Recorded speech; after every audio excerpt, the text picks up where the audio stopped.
Have you ever stood before a mirror and felt that something doesn't align? That the reflected image is merely a shadow of who you truly are? One day, in a small village nestled in the Tibetan mountains, an elderly monk told a story to his disciples. He described a river flowing through valleys and cliffs, carrying the leaves, branches, and stones. Like the river, he said, we carry bodies, emotions, and thoughts. But the river is not the leaves it carries. A river is the water, invisible, fluid, eternal. The disciples fell silent, but a young man ventured to ask, Master, then who are we? The elder smiled. You are the river, not the leaves. This story has traversed centuries, yet its essence remains. Today, science confirms your body replaces all cells every 7 years. You are literally not the same person you were a decade ago. So, what persists? What is this river within you that never fades? The answer lies in a secret guarded by shamans, mystics, and even quantum physicists. You are not your body. You are the silent observer behind it. Imagine a dark night in 1890 in Paris. A medium named Elise faced a skeptical audience. She entered a trance and recounted details of a stranger's childhood, secrets only his deceased mother knew. The man fainted. Upon waking, he shouted, She's right. How could she know? Elise whispered, It wasn't I who saw. It was that which never dies. The audience trembled. Some laughed, others wept, but all left questioning, what are we beyond this flesh? Here is the truth that haunts and liberates. Your body is like a garment you wear. One day you put it on, another day you take it off. In ancient India, sages called these layers koshas, sheaths that veil the soul. The first layer is the physical body. The second, your vital energy. The third, your emotions. The fourth, your thoughts. The fifth, that which cannot be named. A prince in the 6th century BCE, Siddhartha Gautama, abandoned palaces to seek this answer. Beneath a fig tree, he discovered all composed things disintegrate, only the uncomposed remains. He became Buddha, the awakened one. But what did he awaken to? In 1971, an accident changed everything for psychologist Dr. Ayan. Her car overturned. As she awaited rescue, she floated above her body. She saw doctors arriving, heard every word. Years later, upon meeting one of those paramedics, he confirmed, you described things impossible to know. Ayan dedicated her life to studying near-death experiences. Her conclusion, there is a consciousness that survives brain death. Her colleagues mocked, until a Harvard neurosurgeon, Dr. Eben Alexander, experienced something similar during a coma. His book, Proof of Heaven, shook medicine. The brain doesn't create consciousness, he insisted.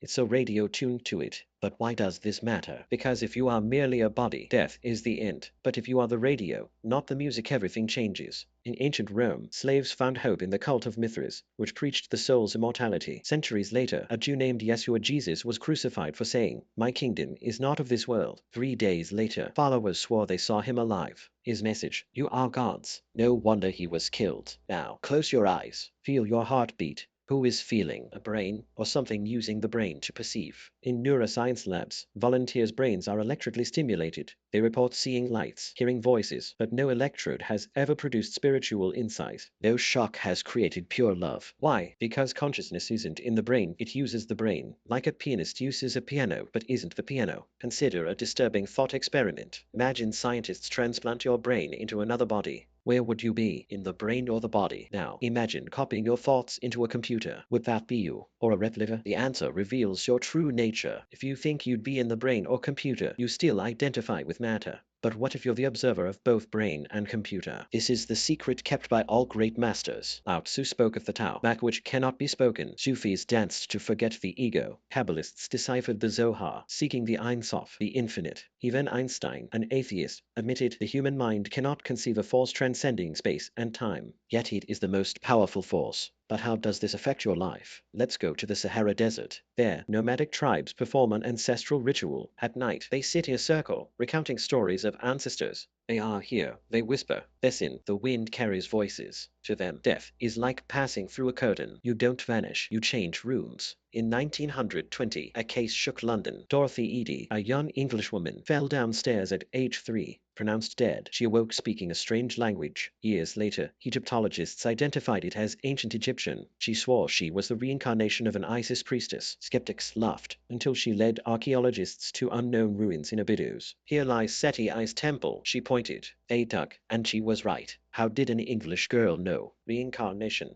Concept that terrifies and fascinates. If real, your current life is but a chapter. Your fears, loves, and traumas existed before your birth and will continue after. A University of Virginia study analyzed children who recalled past lives. James Leininger, at age 2, had nightmares of burning planes. He described a ship called Netoma and a Japanese pilot named Jack Lawson. Research revealed the USS Netoma Bay fought at Iwo Jima. Pilot James Huston was shot down, exactly as the child described. What does this mean? You are older than your body, wiser than your mind, faster than your emotions. You are the traveler, not the road. The question is, how to live knowing this. Return to Tibet. The elderly monk gave his disciple a final lesson. Every morning, ask, who am I? Do not answer. Sink into the silence behind the question. The young man obeyed. Years later, trapped in a cave during a snowstorm, starving and freezing, he laughed. I am not this suffering body. He realized, I am that which witnesses the suffering. The storm passed. He survived, transformed. This isn't philosophy, it's survival. When you stop identifying with the body, fear of death dissolves. Relationships become lessons, not possessions. Failure turns into feedback, not identity. You live with a dangerous lightness, dangerous to those who seek to control you. In the 1950s, the Soviet government persecuted yogis. Why? Because men who mastered pain, cold, and hunger were immune to propaganda. They did not fear death. A yogi named Ramananda was imprisoned. Guards tortured him for weeks. One day, they found him smiling. Why do you laugh? They asked. He replied, you can only hurt my shadow. 2 days later, Ramananda died, but his smile remained. This is the power of knowing who you are. It's not about religion or dogma. It's about direct experience. How to prove it? Sit now. Close your eyes. Breathe. Behind thoughts, there's silence. Behind emotions, peace. Behind the body, presence. That is you. A New York businessman learned this the hard way. In 2015, Mark had everything, money, status, a perfect family.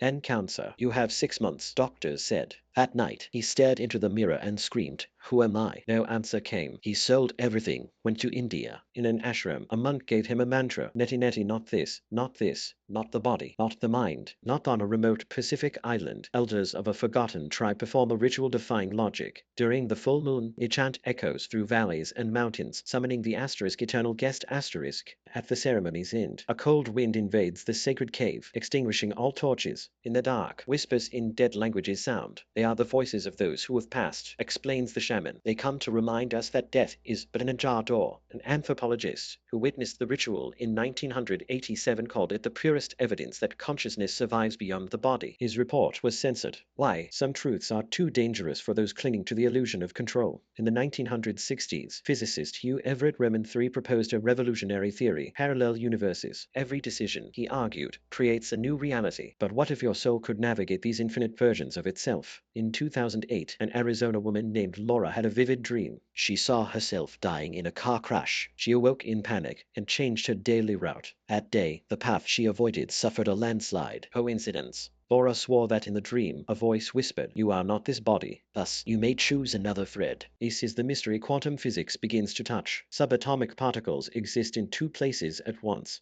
They choose a state only when observed. What if your consciousness is the observer collapsing these possibilities? In Geneva labs, scientists were stunned to see particles react before being stimulated. It's as if time flows backward, admitted a researcher. To mystics, the explanation is simple. Consciousness isn't bound by linear time. It dances between past, present, and future like a bird between branches. But how to apply this to life? In 1997, Vietnamese monk Thich Nhat letter 1 Ni A5T H letter 1 Ni A1NH stunned the world. At a conference in France, he was asked what happens when we die. He smiled, asked the cloud. Silence filled the room. When a cloud disappears, he continued, it doesn't die. It becomes rain, then river, then vapor. The cloud is always present, only its form changes. So are we. A young scientist in the audience wept. Years later, she published a paper on the conservation of conscious energy. What if the greatest proof of immortality lies in your DNA? Andean tribes preserve a legend. Our body is a code. Decipher it, and you hear ancestors' whispers. In 2021, geneticists discovered DNA sequences that seemed useless.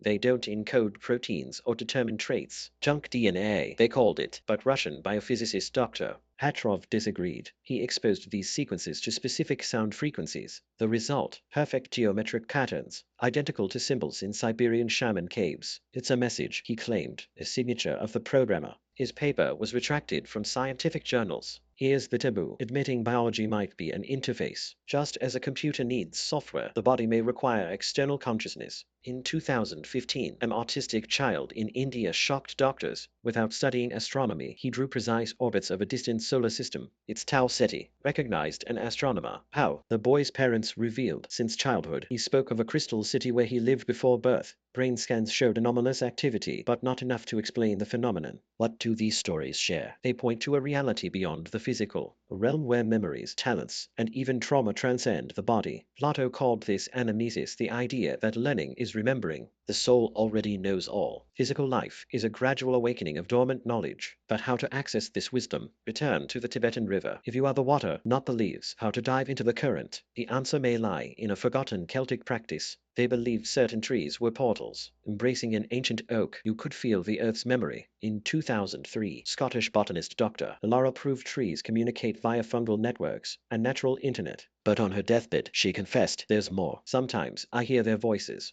They tell stories of eras I never studied. This is the most disturbing secret. Your body is a symbol, every cell a hieroglyph of a cosmic language. When Moses saw the burning bush, it wasn't ordinary fire. It was the universal consciousness using a metaphor. When a monk levitates in deep meditation, he doesn't defy gravity. He remembers matter is illusion. In 2019, a clandestine experiment in Tokyo revealed something extraordinary. Terminal patients connected to EEG machines while mediums attempted contact. At the exact moments mediums reported contact, the patient's ETs, already in brain death, showed activity spikes. Impossible, said a neurologist, unless there's a consciousness outside the brain interfering. Now, reflect. How often have you felt a premonition that saved your life? Or recognized someone you've never met? In 2017, a Thai tsunami survivor described hearing a voice command, run to the third floor. She obeyed. The first floor was swept away. When asked about the voice, she replied, it was me, but not me, something older. This voice is pure consciousness. It doesn't speak words. It sends impulses the brain translates. In a Bulgarian monastery, monks trained to silence the mind until these impulses become clear. One, Brother Gavril, described, it's like hearing music played before the Big Bang. You don't hear it with your ears. You become the music. What about skeptics? In 1990, a famous illusionist offered £1 million to anyone proving a supernatural phenomenon. No one claimed the prize. Yet in 2008, a man blind from birth described colors vividly during heart surgery. I saw everything from above, he said. Skeptics called it hallucination. But how could a blind man describe blue as cold and red as vibrant without ever seeing them? The truth is, science and spirit are two rivers flowing to the same ocean. Nikola Tesla meditated daily, claiming his inventions came from visions. Thomas Edison, his rival, created a spirit phone to communicate with the dead. Both knew there's a frequency beyond the visible. To conclude, remember the Tibetan monk's lesson. When you stop defining yourself by the body, the impossible becomes ordinary. Mother lifts a car to save her child. Strength physics can't explain. A shamanic healer removes chronic pain with chants, dismissed as placebo. A prisoner survives torture because something within refuses to break. Want final proof? Try this right now. As you read these words, something is there. Something noticing your breath, perceiving the screen's texture, hearing surrounding sounds. That something is you. Not the eyes reading, but what commands them. Not the brain processing, but what inhabits it. Tomorrow, upon waking, repeat, I am not this body. I am that which moves it. Repeat until a laugh erupts from your core. Because laughter is the soul's language, and it knows you finally understood.